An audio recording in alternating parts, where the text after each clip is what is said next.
Hi everyone, today's video is going to be on the history of golf in Scotland. The sport has a surprisingly long political, cultural, social history in Scotland, which I'll be covering today. I'm also going to discuss why Scotland is the birthplace of golf and how the nation essentially turned this sport into what we know today. But first I'm going to talk about history of golf in Scotland. Then I'll get into some important milestones in the sport's history and development. So let's get to it. So the first ever recorded mention of golf was in a 1457 Act of Parliament in Scotland. At the time, golf was referred to as golf, and in this act it was actually banned. It was banned along with football because they were considered a distraction from the practice of archery. Now, the reasoning behind this was that King James II of Scotland wanted to preserve the skills of archery in case the English ever tried to invade the country again, which would happen multiple times, and the Scots would unfortunately lose a lot of those times, so banning golf in the long run didn't really help. However, when King James II died in 1460, his son, King James III of Scotland, loosened up on this ban and allowed people to kind of play golf for a little bit. However, he banned it again in 1471 in another Act of Parliament. When James III died in 1488, his son, King James IV of Scotland, took over and again seemed to kind of dislike golf. There was also another border skirmish with the English at this time, and he continued this golf ban into 1491. And in this ban, he described golf as an unprofitable sport, meaning it had little valuable skills for those who played, and people were spending far too much time playing it. But this golf ban was later lifted in 1502 with the Treaty of Perpetual Peace between Scotland and England. The ban was also lifted because King James IV had kind of taken a liking to the sport, and now without this threat of war looming between Scotland and England, there was less stress on practicing sports that would be helpful in battle, such as, fencing, archery, and riding around on horses. So the name of this treaty kind of states what its purpose was, as England and Scotland had been at war really for almost 200 years at this point, and it was time to stop. However, the war never really ended between the two of them. So this treaty also resulted in a marriage between King James IV of Scotland and Margaret Tudor, the sister of Henry VIII, everyone's favorite wife-decapitating, church-creating monarch. Now, the marriage of Margaret Tudor and King James IV would hold peace between Scotland and England for a short while. The couple had only a few children, and only one of them survived infancy. He would later be known as James V. Now, James IV dies in 1513 during the Battle of Flodden Field, which was kind of a spat between the English and Scottish over a clause in the Treaty of Perpetual Peace. Now, after King James IV's death, Margaret becomes regent of Scotland for a few years, again keeping the peace between England and Scotland. And as Henry VIII was on the throne, he didn't really want to attack his sister's nation. Also at this time, he was about to start creating his own church and marry Anne Boleyn, so he had a lot on his plate. So attacking Scotland wasn't a priority, which was good for Scotland. Now, James V takes over in 1524 when he becomes of age. However, after the death of Margaret, his mother, in 1541, the English kind of just forget about this whole Treaty of Perpetual Peace and attack Scotland again. This led to another ban on golf, and the war continued, but golf always had this kind of way of it would pop back in, people would play even when it was banned, that sort of thing. So there was no real winner of this war, and it kind of fizzled out when James V died, leaving a 6-day-old baby girl as his only legitimate heir, Mary, and Mary would later be known as Mary, Queen of Scots.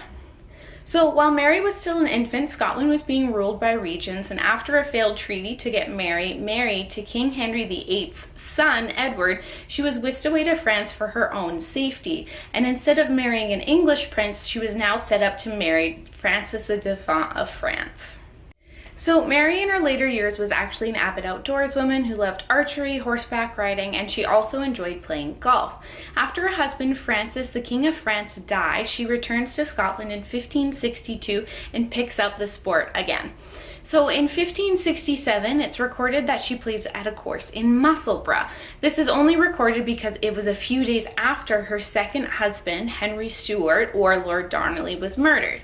Yes, Queen Mary was living the high life on the golf course shortly after her second husband and father of her only child, which I'll mention in a bit, was murdered.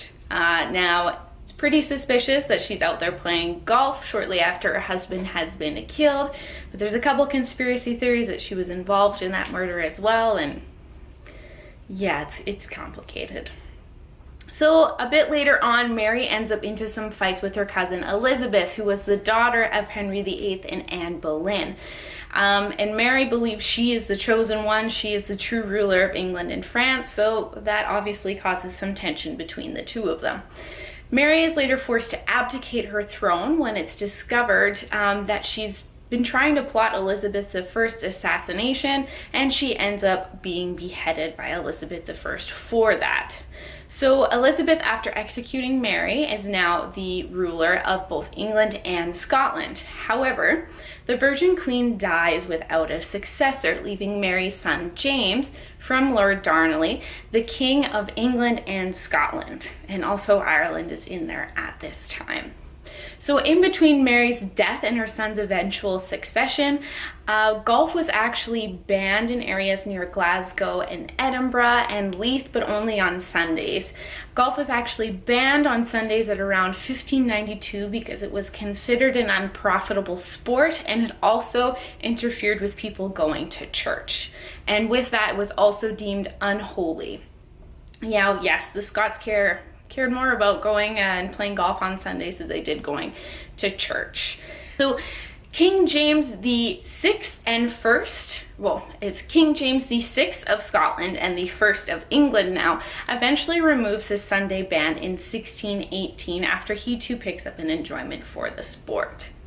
Now, in 1641, at the brink of what would be the English Civil War, Charles I, who is the second son of James the Sixth and First, is actually seen playing golf. Now, he learns that this rebellion against him has begun, but decides to finish his round of golf before doing anything about it. It seems to be like a little bit of a boss move, but Charles would eventually lose the Civil War and also his head in that manner.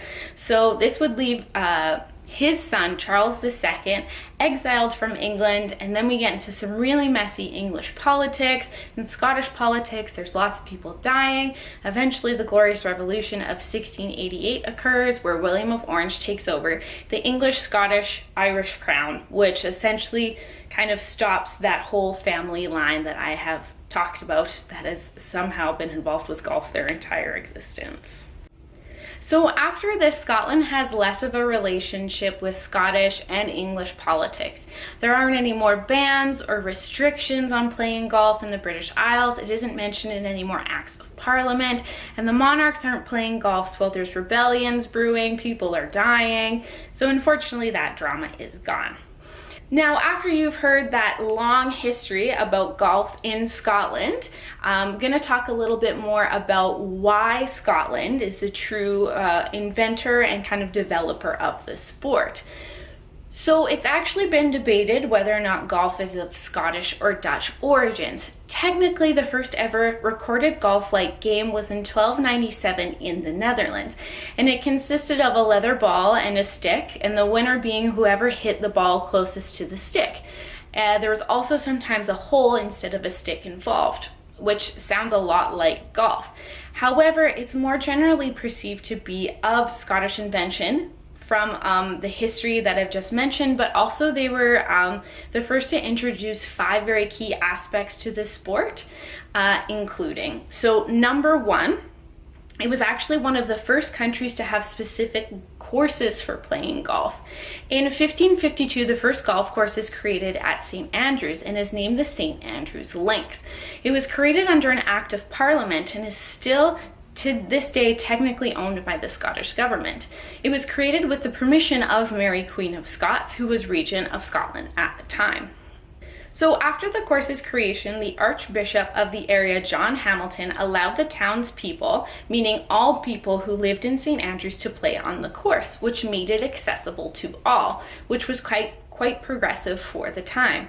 Now, sports such as golf were often restricted to kind of the upper echelons of proper society, meaning the wealthy and aristocratic, because they had the ability to purchase many of these things like the expensive clubs, the balls. They also had the time to spend playing on a course and doing this. So it was very progressive of Scotland to allow people to start playing this sport, which is probably why it's been so popular across the country, because everyone could play it from a very late age. And this actually lasts at this course to this day. It's actually fairly cheap to go and play on this course, the St. Andrews Links, if you were to go and do it today. So after the St. Andrews Links is created, eventually it turns into what's known as the Old Course. But more courses in Scotland would follow in places such as Musselburgh, Prestwick, Leith, Aberdeen, Glasgow, Murrayfield, and Edinburgh. And these courses would be created consistently throughout the country for a couple hundred years, and eventually they would move into other areas.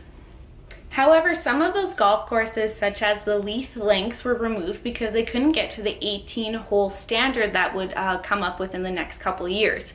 So, fun fact about the Leith Links, however, you can still go to part of the course today. It's actually a park in Leith, which is an area of Edinburgh, and at the park there's this very symmetrical, very perfect round hill called the Giant's Brae, which was actually an obstacle for the golf course. So the second point is the playing of 18 holes. So the idea of playing 18 holes comes from the first golf course, the St. Andrews Links, also known as the Old Course today. In 1764, there were 12 holes on the course, and they were all linked one after one another in a straight line, hence the name links. Now, you were supposed to do the 12 holes twice for a full round of 24, but one day some golfers decided to challenge themselves and take the four earliest holes and the four last holes and combine them into 2 holes as opposed to 4. And they did this apparently because the 4 holes were too short and they wanted to extend it to make it a little bit more difficult. And then that just sort of stuck. From there, you would rotate those greens, you would end up with 18 holes, and it wouldn't be another 100 years until another golf course picked up that 18-hole rule, and then it would later become standard. So as St. Andrews is considered the cathedral of golf, it's very dramatic, I know. So basically at the time, if they did something, it would take a while, but afterwards other courses would catch on and start doing the same thing. You can think of them as like the head of the golf church, and as they pass something down, it slowly gets to other different golf courses, and eventually everyone's doing it. So, but I didn't make the reference, I read it somewhere, so please don't get mad at me. So the third point, Scotland was one of the first places who created golf clubs and tournaments. In 1744, the first ever golf club was created, known as the Gentlemen Golfers of Edinburgh. However, its name would change in 1800 and to the Honourable Company of Edinburgh Golfers, which they are known as today. Now, the club was also associated with the creation of one of the first golfing tournaments in Scotland and i.e. the rest of the world. Now, they drafted some of the first official rules for their tournament, and they also developed, purchasing a trophy, which they gave to the city of Edinburgh. They also went about organizing and doing other tournaments after this one was successful. Now, the first ever competition was held at the Leith Links course. There were just over 10 competitors, and the first winner would be John Ratway, and he was declared the captain of golf.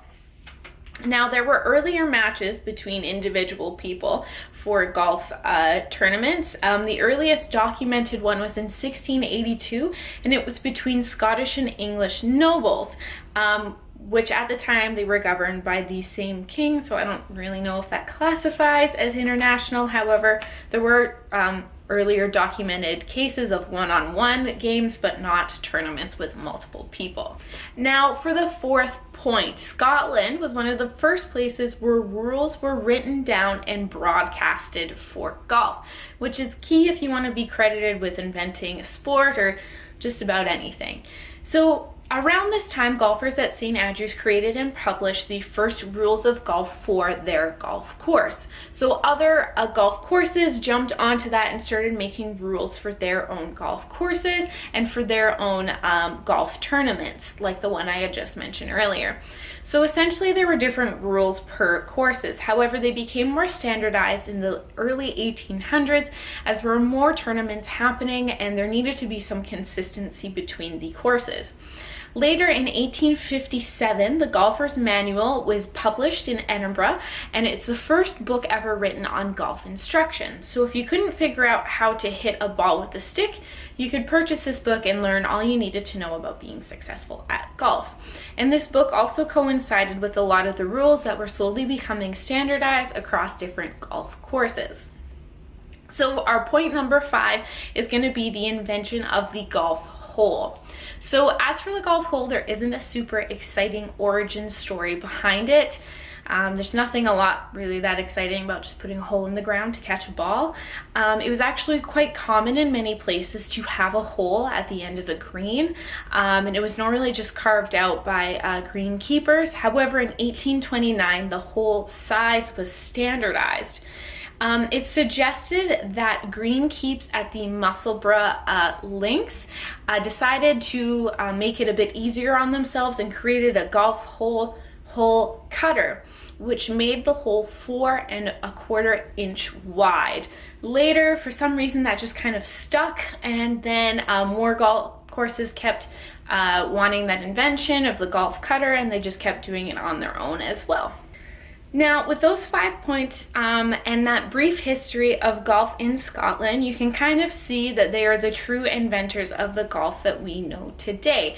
However, there's much more to the history of golf than just what happened in Scotland. There's the expansion into England, Europe, and one of the biggest places, the US. Also, the creation of the Masters Tournament, which is one of the most well-known golf events of essentially of the world of today, but all that's for another time. However, the nation's influence within the country is very important, and even today, some of the most prestigious tournaments, golf clubs, and courses are still based in Scotland, i.e. the St. Andrews Links, the first ever golf course ever created. And so that is everything for today. Thanks for tuning in. Really appreciate it. If you want, you can leave a quick like or a comment of another sport history type video you'd like me to do in the future. Thank you. Bye.